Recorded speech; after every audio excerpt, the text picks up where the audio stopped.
So yeah, you're looking at my new bike for 2020, the BMC SLR 01.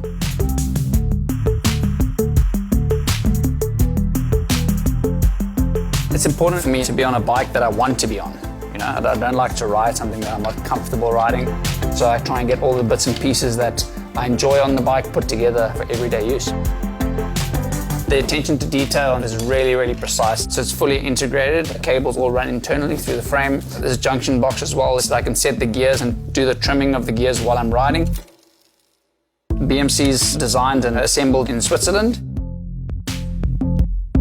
It's a small group of people building the bikes, but they're very passionate about cycling, and that's something I resonate with. When I started racing triathlon, we still had the shifters on the down tube, so we were having to shift on the bottom of the frame. The gears were far less. We didn't have disc brakes on the road bike. There was no electronic shifting. We didn't have power meters. You know, things have really progressed in the last 10 years. I would say borderline over the top of how things are set up on my bike, but I'm very particular with things, and the Swiss are equally particular with things. So I think, you know, that collaboration works pretty well.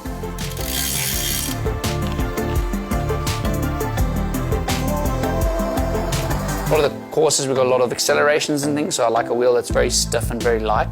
This is the PRC wheel, which is more the performance wheel from DT Swiss. These come into play pretty well. They're one of their lightest wheel sets that they make.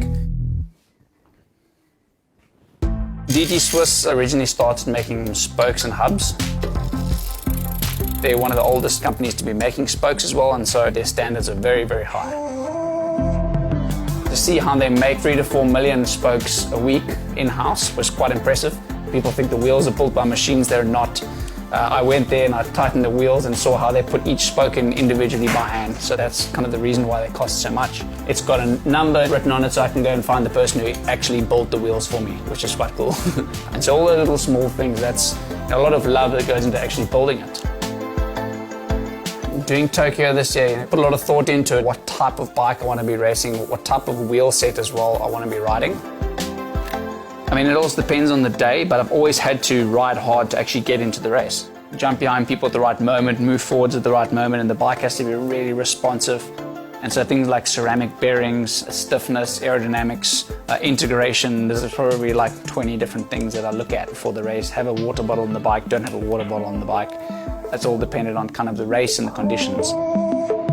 Luckily, I worked at bike shops for a couple of years, so the technical side of things comes a little bit easier to me. Other people have to have like full-time mechanics with them that travel with them. So you've got to make sure your bike doesn't have mechanical problems, and obviously making sure your equipment and everything is dialed for the course. You know, you don't run new wheels like the day before a race, or run new tires in conditions you're not used to. Emulate and do the same things which you did in training, and just try and keep it as simple as you can.